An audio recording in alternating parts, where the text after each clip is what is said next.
Breaking news చూస్తున్నారు. తూర్పు ఇండోనేషియాలో అగ్నిపర్వతం బద్దలైంది. మరీ ముఖ్యంగా వరుసగా జరుగుతున్న పరిణామ క్రమంలో చూస్తున్నప్పుడు ఇప్పుడు అగ్నిపర్వతం బద్దలవ్వడం అక్కడ వాసులను ఆందోళన గురిచేసింది. ఫ్లోర్స్ దీవిలో మౌంట్ లెవోటోబీ లకిలికి అగ్నిపర్వతంలో ఆ విస్ఫోటనం సంభవించింది. అగ్నిపర్వతం నుంచి దాదాపు 18 కిలోమీటర్ల ఎత్తుకి ఆ ధూళి కావచ్చు, లేకపోతే ఆ పొగ కావచ్చు.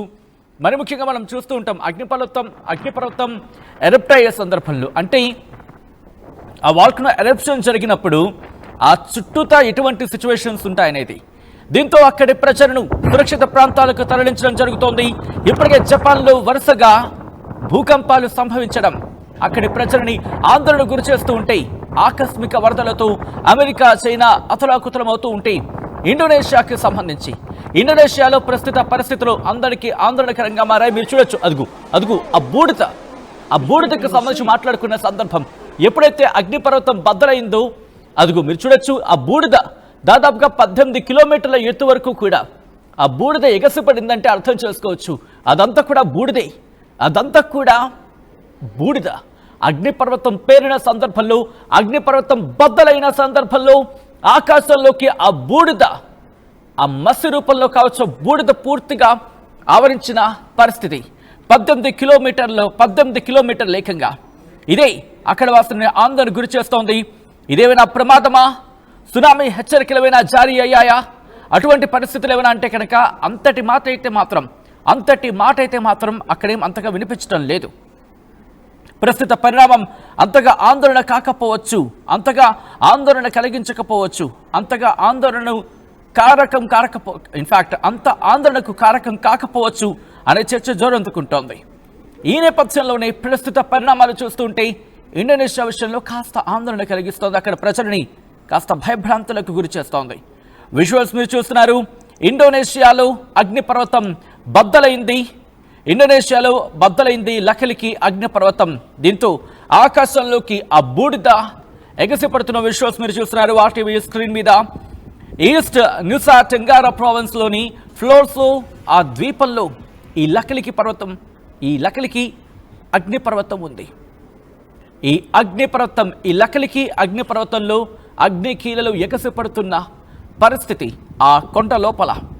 ఎందుకంటే సాధారణంగా మనకు తెలుస్తుంది కదా, అగ్నిపర్వతం బద్దలైతే లోపల నుంచి ఆ లావా ఉప్పొంగి ప్రవహిస్తూ ఉంటుంది. ఆ లావా బయటకు వచ్చే సందర్భం. ఈ నేపథ్యంలో ఇండోనేషియాలో అత్యంత యాక్టివ్గా ఉండే అగ్నిపర్వతాల్లో ఈ లకిలికి అగ్నిపర్వతం ఒకటి.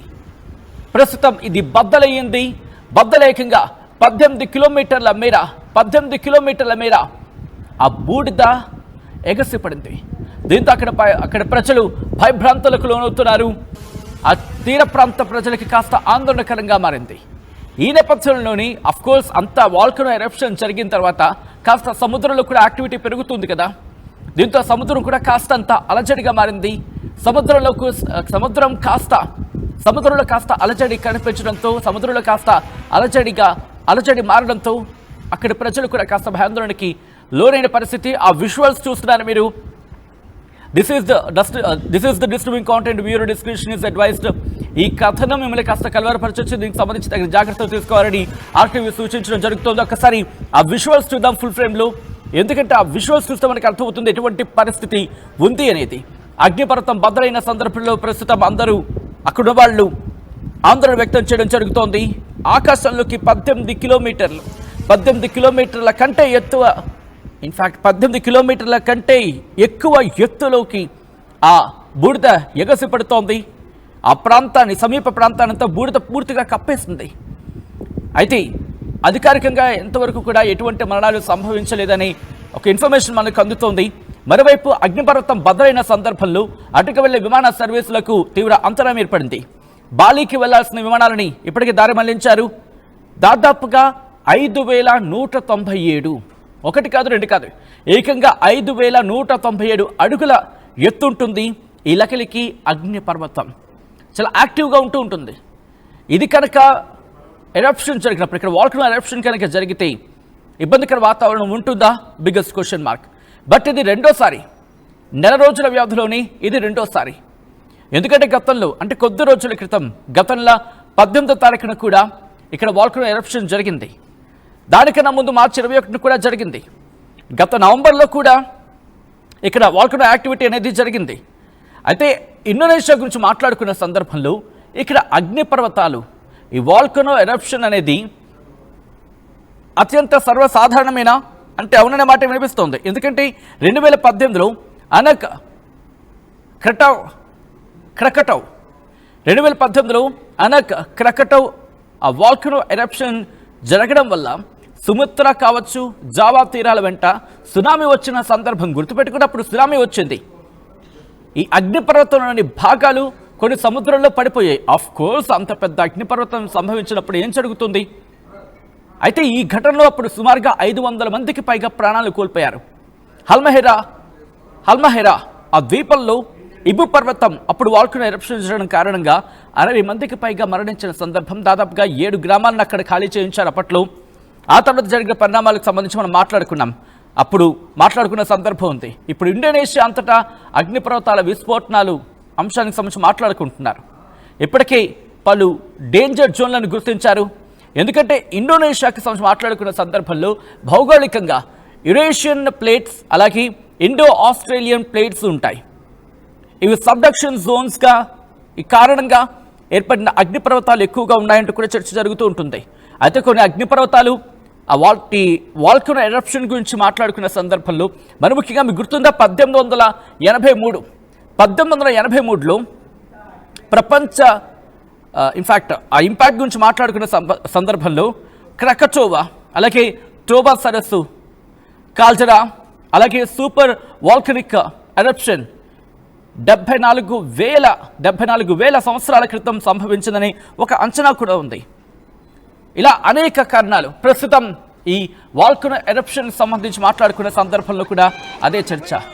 ఎందుకు ఇవన్నీ ఇప్పుడు జరుగుతున్నాయి? ప్రపంచ వినాశనానికి సమయం ఆసన్నమైందా? ప్రపంచాన్ని ప్రకృతి విలయ తాండవం చేయబోతోందా? ప్రపంచంలో ప్రకృతి ఆ విలయ వికృత తాండవం సమయం అదుగు మీరు చూస్తే కనుక చైనాలో కావచ్చు, జపాన్ నుంచి మొదలు పెడితే ఒక్కొక్క ఘట్టం మీరు చూడండి. జపాన్లో వరుస భూకంపాలు, ఒక్క రోజులోనే 204 భూకంపాలు నిన్న మనం మాట్లాడుకున్నాం. దాంతోపాటు ఇన్ఫాక్ట్ నేను మీకు డాక్యుమెంట్తో సైతం చూపించింది RTV నిన్న. ఆ తర్వాత ఇండోనేషియా ఈరోజు అగ్నిపర్వతం, అమెరికాలో కార్చిచ్చులు, లాస్ ఏంజలస్ కావచ్చు, కాలిఫోర్నియా కావచ్చు, లేకపోతే టెక్సాస్లో వరదలు కావచ్చు, చైనాలో వరదలు కావచ్చు. దాంతోపాటు మరికొన్ని ప్రాంతాలకి అమెరికా టెక్సాస్లో పరిస్థితి ఏంటి పరిస్థితి? ఎప్పుడైనా అమెరికా చవి చూసిందా? అమెరికా తన చరిత్రలో ఎప్పుడైనా చవి చూసిందా? చైనా 50 ఏళ్లలో ఎప్పుడూ చూడని వరదలు, ఏకంగా 2nd ఫ్లోర్ నుంచి 2వ అంతస్తు నుంచి వరదలు అక్కడి నుంచి కొట్టుకొచ్చిన పరిస్థితి. జపాన్లో ఇప్పుడు మనం మాట్లాడుకుంటున్న సందర్భంలో కూడా అక్కడ భూకంపాలు. ఆ డేటా కూడా మరి కాసేపట్లో నేను మీకు వివరించే ప్రయత్నం చేస్తా. ఎందుకంటే అటువంటి పరిస్థితులు ఉన్నాయి జపాన్లో. అటువంటి జపాన్లో అటువంటి భూకంప తీవ్రత ఆ స్థాయిలో ఉన్న సందర్భం. ఇప్పుడు కూడా మనం మాట్లాడుకున్న సందర్భంలో బహుశా ఈరోజు కాస్త యాక్టివిటీ తక్కువ ఉందని చెప్పుకోవాలి. అక్కడ భూకంప తీవ్రతకు సంబంధించి 4 గంటల 6 నిమిషాలకి అక్కడ భూకంపం సంభవించింది. బహుశా ఈరోజు అక్కడ యాక్టివిటీ చాలా తక్కువనే చెప్పుకోవాలి. లేకపోతే 200 అసలు మనకి బహుశా 200 రోజుకు ఒక భూకంపం వస్తే గొప్ప అని చెప్పుకోవాలి. అటువంటి పరిస్థితులు కదా మంది, అంతే కదా. ఒక 2-3 నెలలకు 4 నెలలకు భూకంపం వస్తే ఆశ్చర్యపడుతూ ఉంటాం. కొన్ని ప్రాంతాలు అయితే సంవత్సరాల తర్వాత భూకంపం వస్తూ ఉంటుంది మన భారతదేశానికి సంబంధించి. కానీ అక్కడ అటువంటి పరిస్థితి లేదు జపాన్లో. ఎగ్జాక్ట్గా కొద్దిసేపటి క్రితం నేను చెప్పినట్టుగా 7వ తారీఖున ఈరోజు కనీసం అంటే దాదాపుగా ఉదయం రాత్రి 12 గంటల నుంచి లెక్కేసుకుంటే రాత్రి 1:08కి ఒకటి, ఆ తర్వాత 1:19కి ఒకటి, ఆ తర్వాత 1:20కి, 1:40 సుమారు, 1:50, 2:46, ఆ తర్వాత 3:43, 4:03 ఉదయం, 4:20కి, 4:28కి, 4:54కి, 5:38కి, 5:50, 6:40, 7:21కి 2 సార్లు, దాంతోపాటు 7:50కి ఒకసారి, 7:55కి ఒకసారి, 8:17, 8:26, 8:32 లెక్క పెట్టుకుంటూ ఉంటే దాదాపుకి ఇక్కడే ఒక 20 సార్లు భూకంపం వచ్చిన సందర్భం ఉంది కదా. మరి అటువంటిది జపాన్లో పరిస్థితి అర్థం చేసుకోవచ్చు. అఫ్కోర్స్ దానికి తగినట్టుగా వాళ్ళు ఏర్పాట్లు చేసుకుంటున్నారు, వాళ్ళ స్ట్రక్చర్స్ ఆ విధంగానే ఉన్నాయి.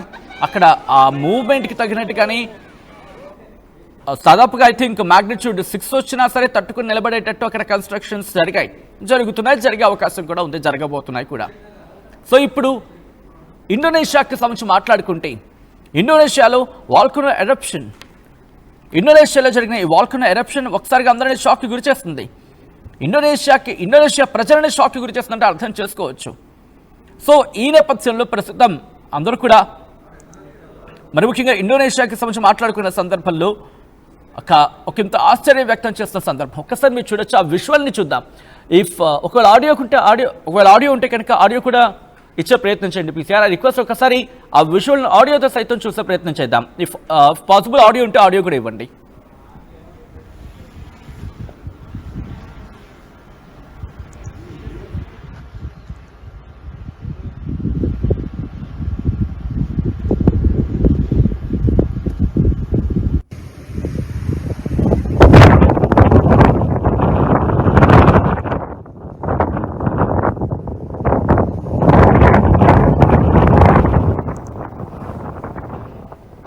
చూస్తున్నారుగా ఇటు ఇండోనేషియాలో ఎటువంటి పరిస్థితి ఉంది అనేది. ఇండోనేషియాలో లకలికి అగ్నిపర్వతం బద్దలైంది. మరి ముఖ్యంగా అక్కడ ఎందుకు ఇటువంటి పరిణామాలు సంభవిస్తున్నాయనేది అఫ్కోర్స్ ఇప్పటికే చాలామందికి తెలిసిన సత్యం ఇది. ఎందుకంటే అక్కడ ఆ యాక్టివిటీ ఎక్కువ ఉంటుంది, ఆ ప్రాంతం కూడా అటువంటిది. సో ఈ నేపథ్యంలోని అయితే అక్కడ సునామీ హెచ్చరికలు జారీ చేశారా అనేది మాత్రం ఇంతవరకు మనకి ఇంకా తెలియాల్సి ఉంది. ఇండోనేషియాలో అగ్ని పర్వతాలకు సంబంధించి ఎందుకంటే చాలా క్రియాశీలకంగా అక్కడ ఉంటూ ఉంటాయి. పసిఫిక్ రింగ్ ఆఫ్ ఫైర్లో భాగంగా ఉన్నది ఈ ప్రాంతం. ఇటీవలే లకిలికి అగ్నిపర్వతం మౌంట్ లెవటోబి లకిలికి అంటూ ఉంటారు దీన్ని, మరోసారి బద్దలైంది. ఈస్ట్ నుసా టెంగారా ప్రావిన్స్లోని ఫ్లోర్స్ ద్వీపంలో ఇది ఉంది. పసిఫిక్ రింగ్ ఆఫ్ ఫైర్లో ఉంటుంది. ఇండోనేషియా భూమికి సంబంధించి అత్యంత యాక్టివ్గా ఉండే ప్రాంతాలు ఇదొకటి. విజువల్స్ మీరు చూస్తున్నారు. ఇండోనేషియా అలాగే జపాన్లో అగ్నిపర్వతం బద్దలైన సందర్భం మనం మాట్లాడుకున్నాం, గుర్తుందా? ఐ థింక్ 2-3 డేస్, 2-3 రోజుల క్రితం అనుకుంటా. అప్పుడు వాల్కనో ఎరప్షన్ జరిగినప్పుడు ఆ ప్రాంతాన్ని పూర్తిగా నల్లటి ఆ బూడిద పొగ ఆవహించేసింది, పూర్తిగా ఆవరించింది అక్కడ. సో ఇండోనేషియా గురించి మాట్లాడుకున్న సందర్భంలో ఒకసారి జపాన్కి సంబంధించి కూడా మాట్లాడుకునే ప్రయత్నం చేద్దాం. కొద్ది రోజుల క్రితం జపాన్లో కూడా ఈ అగ్నిపర్వతం బద్దలైన సందర్భం. ఎందుకు జరుగుతున్నాయి ఇలా? కారణాలు ఏంటి? మనం చేతులారా చేసుకుంటున్నా ఆ పాపం కాదా? వద్దు వద్దు వద్దు అంటూ ఉంటే ప్రకృతి విధ్వంసానికి మనం పాల్పడుతున్నాం. మన మనుగడ కోసం వాటిని, అక్కడున్న పక్షులని, అక్కడున్న ప్రాణుని మన విధ్వంసంతో వాటికి మనుగడ లేకుండా చేస్తున్నాం. ఇది అందరికీ తెలిసిన సత్యం, అందరూ ఒప్పుకోవాల్సిన సత్యం. సముద్రాన్ని విడిచిపెట్టాం, అడవులను విడిచిపెట్టాం, చెట్లను విడిచిపెట్టాం, ప్రాణులను విడిచిపెట్టాం. మన మనుగడ కోసం ఆఖరికి అంతరిక్షాన్ని కూడా వదిలిపెట్టాం. ఇది మాత్రం సత్యం. జపాన్లో అగ్నిపర్వత విస్ఫోటనం, ఎందుకంటే 2 రోజుల క్రితం మనం మాట్లాడుకున్నాం. జపాన్లోని ఒక అగ్నిపర్వతం బద్దలైంది. అక్కడ కూడా మంటలు ఉవ్వెత్తున ఎగసిపడ్డాయి. అక్కడ ప్రజలు కూడా భయాందోళనకు గురయ్యారు. దాంతోపాటు అటు జోస్యాలు నిజమవుతాయా ఈ చర్చ జరిగింది. జపాన్లోని షిన్మడాకి అగ్నిపర్వతం బద్దలైన సందర్భం అప్పుడు. దీంతో అక్కడ కలకలం రేగింది. బుధవారం రాత్రి అగ్నిపర్వతం నుంచి దట్టమైన పొగ, దాంతోపాటు ఆ చుట్టుపక్కల ప్రాంతాలని ఆ వాతావరణం పూర్తిగా కమ్మేసింది. దీంతో అందరూ కూడా ఆందోళన వ్యక్తం చేశారు. ప్రజలందరూ కూడా భయభ్రాంతులకు లోనయ్యారు. జపాన్ వాసులు భయాందోళనకు లోనయ్యారు. అగ్నిపర్వతం సమీపానికి ఎవరు వెళ్లొద్దంటూ ఆదేశించింది జపాన్ వాతావరణ శాఖ ఏం చెప్పిందంటే అగ్నిపర్వతం నుంచి దట్టమైన పొగ 3000 మీటర్ల వరకు వ్యాపించింది. 2011 తర్వాత ఈ స్థాయిలో వాల్కనో ఎరప్షన్ జరగడం ఇదే వెరీ ఫస్ట్ టైం అంటూ చెప్పుకొచ్చిందంటే అర్థం చేసుకోవచ్చు. దాంతోపాటు అక్కడి నుంచి గత 2 వారాలుగా అక్కడ కగోషిమా ప్రిఫెక్చర్లో 1000కి పైగా భూ ప్రకంపనలు సంభవించిన సందర్భం. దాంతోపాటు సౌత్ క్యూషులో దాదాపుగా 5.5 తీవ్రతతో భూకంపం సంభవించింది. జపాన్లో అధికారులు అలర్ట్ అయ్యారు. ఇలా ఒకటి కాదు రెండు కాదు, ఓ పక్క భూప్రకంపనలు, భూకంపాలు, మరోపక్క అగ్నిపర్వతాలు బద్దలేసుకుపోవడం, ఇవన్నీ చూస్తూ ఉంటే ఏదో జరుగుతోంది. మరి ముఖ్యంగా బాబా వంగ జోస్యానికి సంబంధించి మాట్లాడుకున్న సందర్భం, అలా మరికొంతమంది ప్రిడిక్షన్స్ వీటన్నిటినీ ఎక్కడో జోడిస్తున్న పరిస్థితి ఉంది, కలుపుతున్న పరిస్థితి ఉంది. ఈ వరుస పరిణామ క్రమాలని, ఈ మారుతున్న వాతావరణాన్ని ఎలా విశ్లేషించవచ్చు? అసలు ఎందుకు ఇలా జరుగుతున్నాయి? ఇటు యుద్ధాల ప్రభావం ఏమైనా ఉందా? ఆఫ్ కోర్స్ ఆ మాట కూడా వినిపిస్తోంది. ఎందుకంటే వర్షాల్లో మార్పు వచ్చేసింది. ఎందుకంటే వర్షాకాలానికి సంబంధించి మాట్లాడుకుంటే వర్షాకాలంలో వర్షం పడుతోంది లేదు, ఎండాకాలంలో వర్షం పడుతోంది, వర్షాకాలంలో గుమాయిస్తోంది, వర్షాకాలంలో ఉక్కబోతుంటోంది. దాంతోపాటు చలికాలం వచ్చినప్పుడు వర్షాలు కంటిన్యూ అవుతున్నాయి. చలికాలం వచ్చిందా వర్షాకాలం పోయిందా అర్థం కావటం లేదు. టెక్సాస్లో మీరు చూడొచ్చు, టెక్సాస్కి సంబంధించి కేవలం అంటే 45 నిమిషాల్లోని 26 అడుగుల ఎత్తుకు చేరుకుంది ఆ వరద ప్రభావం. ఆ వరద క్షణాల్లోనే నీటి మట్టం అమాంతం పెరిగిపోయింది. మీరు చూడొచ్చు, ఇది టెక్సాస్ వరదలకు సంబంధించిన విజువల్. ఇది 4/7/2025 సాయంత్రం 5 గంటల ప్రాంతం.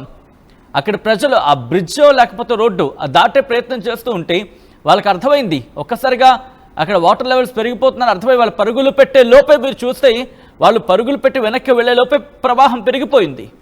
వాళ్ళకి అర్థమైంది, ఓకే ఇంక మనం వెళితే కనుక కొట్టుకుపోయే అవకాశం ఉంటుంది, ప్రమాదం ఇంకా ఊహించలేమని చెప్పి వాళ్ళంతా అటు ఉండిపోయారు.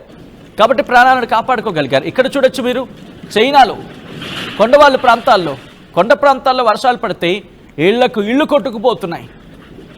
ఆ స్థాయిలో పైన వర్షం పడుతోంది, ఇళ్ళు కొట్టుకుపోతున్నాయి, కొండ చెరువులు విరిగి పడుతున్నాయి, పెద్ద పెద్ద బండరాళ్ళు ఈ ప్రవాహానికి కొట్టుకొచ్చేసి, ఇదిగో ఇక్కడ చూడండి, these are the disturbing visuals, viewer discretion is advised. ఈ కథనం మిమ్మల్ని కాస్త కలవరపరచచ్చు, దీనికి సంబంధించి తగిన జాగ్రత్తలు తీసుకోవాలని ఆర్టీవీ సూచించడం జరుగుతోంది. వరుస ప్రమాదాలు స్థానికులను భయభ్రాంతులకు గురి చేస్తున్నాయి. కొండ ప్రాంతాల్లో వరదలు, చైనా లాంటి ప్రాంతాల్లో వరదలు, అమెరికాలో టెక్సాస్లో వరదలు, కాలిఫోర్నియా కావచ్చు లేకపోతే లాస్ ఏంజలస్ కావచ్చు అక్కడ కారుచిచ్చులు, ఇటు జపాన్కి వస్తే భూకంపాలు, ఇండోనేషియాలో చూస్తే అగ్నిపర్వతాలు బద్దలవడం. దేనికి సంకేతం? కొన్ని చోట్ల మేఘాల్లో మార్పు, ఏదో సునామీ వచ్చి పడిపోతున్నా అన్నట్టుగా మేఘాల్లో మార్పు. ఇవన్నీ చూస్తూ ఉంటే ప్రకృతి వైపరీత్యాలు, ప్రకృతి పగబట్టిందా అన్న రీతిలో ఉంది. విజువల్స్ మీరు చూస్తున్నారు, జపాన్లో ఎటువంటి పరిస్థితి ఉంది అనేది. ఆ తర్వాత పోర్చుగల్కి సంబంధించి పోర్చుగల్ విజువల్, అక్కడ మేఘం, ఆ మేఘం ఒక సునామీ కెరటంలా కనిపించింది అక్కడ వాళ్ళకి. ఎంత విచిత్రం అంటే అది, ఆ మేఘం కూడా చాలా వేగంగా కదిలింది. ఇప్పుడు అక్కడ తలగా నిలిచిపోలేదు, స్టాగ్నెట్గా ఉండిపోలేదు, అంటే నిలిచిపోలేదు, అది అలా ముందుకు వస్తున్నట్టు కనిపించడంతో నిజంగా సునామీ అలేమో.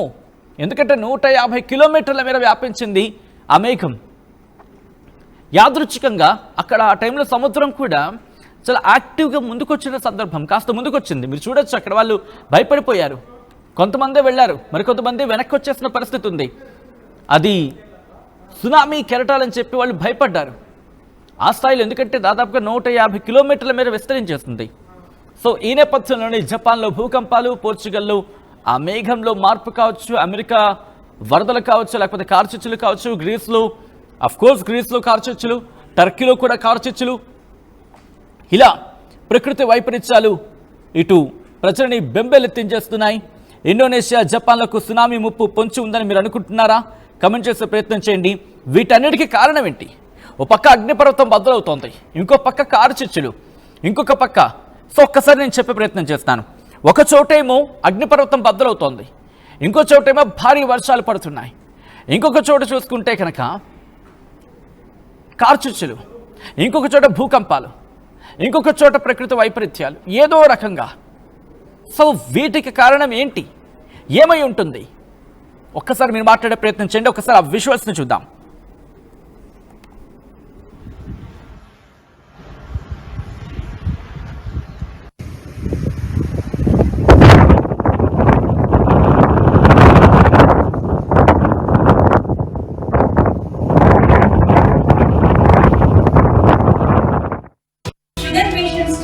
రోటీ కాకుండా సంతృప్తిగా రైస్ కూడా తినవచ్చు. Doctor rice, sugar free rice, doctor rice diabetic rice, sugar pension బియ్యం, డాక్టర్ రైస్. తెలుగులో ఫాస్టెస్ట్ న్యూస్ యాప్ ఇప్పుడు కొత్త అవతారంలో 5 సెకండ్లోనే పూర్తి వార్తా సమాచారం మీ చేతుల్లోకి. సోషల్ మీడియా ట్రెండ్స్ మీ కళ్ళ ముందుకే live TV and voice search options తో ఇప్పుడే డౌన్లోడ్ చేయండి. యాప్ లింక్ డిస్క్రిప్షన్ లో ఉంది.